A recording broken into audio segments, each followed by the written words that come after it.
تو پھر ایک مجاہد کا نام آتا ہے جسے صلاح الدین کہا جاتا ہے۔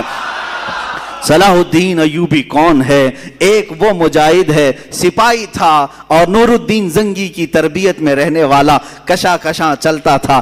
بسا اوقات ایسا تھا کہ خاندان الگ تھا، بڑے لوگوں کا، پیسے والوں کا خاندان تھا، لیکن اللہ جس کا دل بدل لے اور جس کو کام پر لگائے تو پھر دنیا کے تماشوں سے اس کا جی اٹھ جاتا ہے۔ وہ نکلا۔ یہ وہ زمانہ تھا جب عیسائیوں نے بیت المقدس پر قبضہ کر لیا تھا، مسلمانوں پر پابندی لگائی تھی، قتل عام کیا تھا، فلسطین کو خون سے نہلا دیا تھا۔ اس وقت یہ خبریں پھیلتی تھی، بغداد میں کسی اور کی خلافت تھی، مصر میں کسی اور کی تھی، شام میں، یمن میں، عراق میں الگ الگ خلفاء موجود تھے، لیکن بس یہی کہ سو رہے تھے یا اپنے حرم خانوں میں عورتوں کو رکھے ہوئے۔ بہت سارے الگ الگ اسلامی خلفاء میں بھی بعض عیاشیاں آئیں۔ اس زمانے میں یہ اٹھتا ہے ایک سپاہی جس کی راتوں کی نیند بے قرار ہے اور اس کا چین و سکون ختم ہو چکا ہے، صرف ایک ہی سوچ کہ قبلہ اول اگر آج ان لوگوں کے ہاتھ میں ہے جہاں سے میرے آقا کی معراج ہوئی، جہاں میرے آقا نے ہزاروں انبیاء کی امامت کی، وہ اگر آج ہمارے درمیان نہیں ہے تو پھر ہماری کوئی عزت باقی نہیں ہے۔ یہ سوچ لے کر کے نکلا اور اس کے بعد مصر جب تشریف لائے، یہاں پر نور الدین زنگی کے انتقال کے بعد صلاح الدین ایوبی کو سپہ سالار بنایا گیا، مصر کا گورنر بنایا گیا۔ مصر کی گورنری آنے کے بعد سب سے پہلے قسم اٹھاتا ہے یہی صلاح الدین، کہتا ہے کہ اللہ کو گواہ بنا کر کہتا ہوں اس وقت تک چین سے اپنے گھر میں نہیں آؤں گا جب تک بیت المقدس میں اپنا مصلی نہیں بچھاؤں گا۔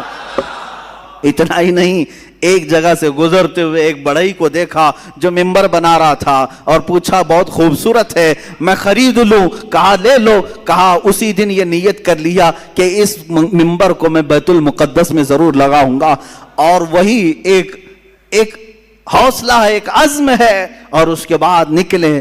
کتنی جنگیں ہوئی، کتنے مقابلے ہوئے، اللہ اکبر، کتنی راتیں یہ جنگلوں میں کاٹتے رہے، کتنے ان کے ساتھ ہیلے بہانے کیے گئے، اپنوں نے غداریاں کی، منافقین نے دھوکہ دیا، تقریباً زندگی پر 12 مرتبہ خونی حملے کیے گئے، سر پر وار کیے گئے، کندھے پر وار کیا گیا، لیکن جسے اللہ رکھے اسے کون چکھے۔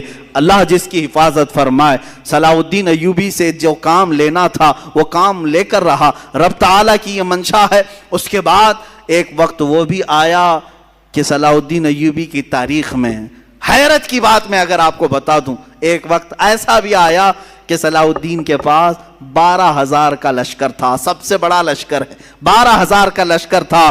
عیسائی کھار کھائے ہوئے تھے، ہر جنگ میں ہارتے تھے، شکست کھاتے تھے، تو کیا کیا؟ صلیبیوں کے بڑے بڑے بادشاہوں نے اپنی فوجیں جمع کرنا شروع کی، اتنی فوجیں جمع کی کہ 4 لاکھ کو پہنچ گئی، اور وہ 4 لاکھ کی فوج جب مقابلے کے لیے نکل کر کے آئی، ملک شام کا علاقہ تھا، صلاح الدین سے کہا گیا اب یہ معرکہ خون ریز ہے، کیسے 4 لاکھ آ رہے ہیں، تمہارے پاس کیا ہے؟ 12,000۔ سب کو جمع کیا میدان میں، پوچھا صلاح الدین ایوبی نے کہ سنا ہے صلیبیوں نے، عیسائیوں نے 4 لاکھ کا مجمع جمع کر لیا ہے، یہ خونی جنگ ہو سکتی ہے، ہم 12,000 کی تعداد میں ہیں، چاروں جگہ سے اگر وہ حملہ آور ہو جائیں تو پھر ہم مٹھی بھر ہوتے ہیں، تمہارا کیا خیال ہے، ہم یہ چھوڑ کر چلے جائیں یا پھر میدان میں رہیں؟ فوجیوں نے جواب کیا دیا؟ وہ کہتے ہیں کہ ہم کسی ایرے غیرے کے سپاہی نہیں، ہم صلاح الدین کے سپاہی ہیں، اللہ کے شیروں کو آتی نہیں روباہی، آئی نے جواں مردہ حق گوئی وہ بے باکی۔ اقبال نے سچ کہا تھا، اللہ کے شیر کبھی لومڑی بننا پسند نہیں کرتے، میدان جنگ میں اڑ جاتے ہیں۔